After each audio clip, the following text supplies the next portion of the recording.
मंत्री जी के वहां तो एक ही बात थी, कोई जाता था तो कहते कमल से मिल लो, कमल से मिलो। एक भारी भ्रष्टाचार राजस्थान के अंदर हुआ था, हम सब परेशान थे, पीड़ित थे, कोई जाता ही नहीं था, खुली दुकान थी।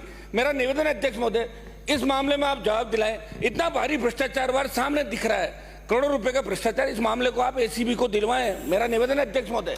आप बैठे, आप उत्तर सुनिए, उत्तर तो सुनो। उत्तर समाचार पत्रों से नहीं चलता है, समाचार पत्रों से सदन नहीं चलता है। आपको बोलने की अनुमति आप दिखा रहे हैं, आपको अनुमति नहीं है, समाचार आपको पत्रों से अनुमति जवाब नहीं दे है। रहे हैं। बैठिए, कहाँ भी बैठिए, किसी को अनुमति नहीं है, सिवाय मंत्री जी के अलावा कोई नहीं बोलेगा।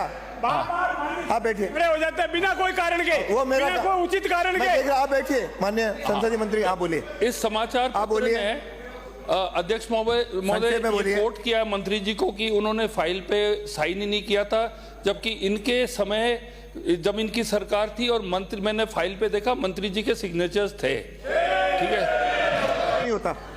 अध्यक्ष महोदय, मैं आपकी अनुमति से नियम 50 प्रस्ताव के माध्यम से Rajasthan medical service corporation limited द्वारा प्रदेश में अन्य राज्यों की तुलना में डायलिसिस मशीनों व आरओ की महंगी खरीद में भारी भ्रष्टाचार से जुड़े लोकहित के अत्यंत महत्वपूर्ण मामले पर बोलने की अनुमति प्रदान आपसे चाहता था। आपने मुझे अनुमति, उसके लिए धन्यवाद।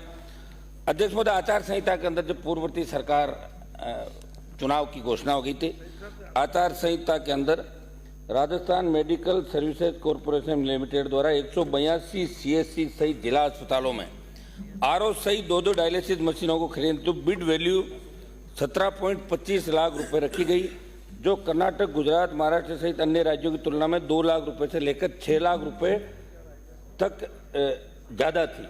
अध्यक्ष महोदय, खास बात यह कि प्रधानमंत्री डायलिसिस योजना में वही मशीन है जिनकी कंपनी मॉडल और 3 साल मेंटेनेंस वाली है, जिन्हें हमारे पड़ोसी राज्यों ने खरीदा है, लेकिन उनकी कीमत 6 से 10 लाख रुपए तक कम थी। अध्यक्ष महोदय, अधिकारियों ने आचार संहिता में तत्काल इलाज देने के नाम पर यह करतूत करके कार्यादेश भी दे दिया, लेकिन 2 महीने में 180 स्वास्थ्य संस्थानों के स्थान पर केवल 82 सामुदायिक स्वास्थ्य केंद्र पर पहुंची, जहां ट्रेंड स्टाफ ही नहीं और ताले के अंदर मशीन पड़ी। अध्यक्ष महोदय, इस पूरे मामले के अंदर मैं आप की तरफ और सरकार का ध्यान आकर्षित करूं, मंत्री जी यहीं बैठे हैं। पहला मेरा सवाल है, अन्य राज्यों की तुलना में 10 से 15 करोड़ रुपए अधिक चुकाकर मशीनों की खरीद क्यों की गई? अचानक आपको कैसे याद आ गया कि आचार संहिता लगने वाली, हमें आवश्यकता है डायलिसिस मशीन की? सेकेंड, टेंडर शर्त के मुताबिक बीडर व मूल निर्माता को 3 साल अलग अलग 10% सप्लाई का अनुभव होना जरूरी था, लेकिन जिम्मेदारों ने ऐसी सिंगल फर्म का चयन किया जो शर्त को पूरा नहीं करती। मशीन का ऑथराइजेशन मैन्युफैक्चर का होना चाहिए, लेकिन जिस फर्म का चयन किया गया उनसे निप्रो मेडिकल जापान का ऑथराइजेशन लगा दिया। अध्यक्ष महोदय, मेरा निवेदन है कि आप स्वास्थ्य मंत्री जी को निर्देशित करें, गंभीर मामला है जिसमें मरीजों को तत्काल इलाज के नाम पर जो खरीद की भारी भ्रष्टाचार की बू आ रही है। पूर्ववर्ती जो कांग्रेस की सरकार थी, उसके स्वास्थ्य मंत्री थे, वो इस बात को लेकर ये कह रहे कि मेरे तो साइन ही नहीं है, सिग्नेचर नहीं फाइल के अंदर, जबकि मेरे पास वो कागज है, उस फाइल पे सिग्नेचर उनके। और 1 मिनट, उन्होंने आनंद फानन के अंदर ये मामला दिया। मेरी मांग है कि तमाम मामले को भ्रष्टाचार निरोधक ब्यूरो से आप जांच कराएं, क्योंकि आपने पहले चुनाव से पहले कहा था कि जहां भी भ्रष्टाचार पकड़ में आएगा हम उनको छोड़ेंगे नहीं।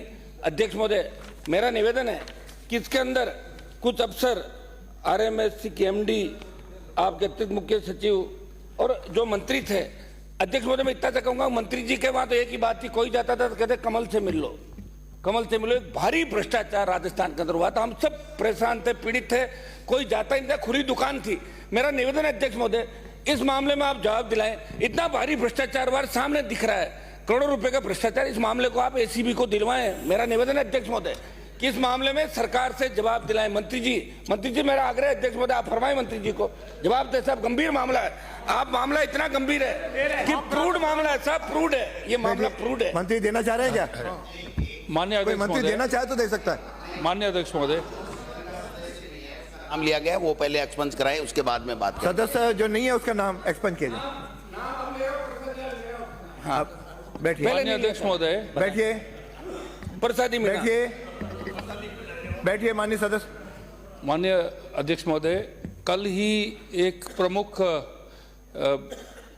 जो समाचार पत्र में मैंने भी पढ़ा था, जो मेरे सामने है, और ये समाचार पत्र का जैसे ही मैंने पढ़ा, मैंने 4 बजे मीटिंग बुलाई, सब फाइलें बनाई, और ये जो समाचार पत्र है, आप बैठे, आप उत्तर सुनिए,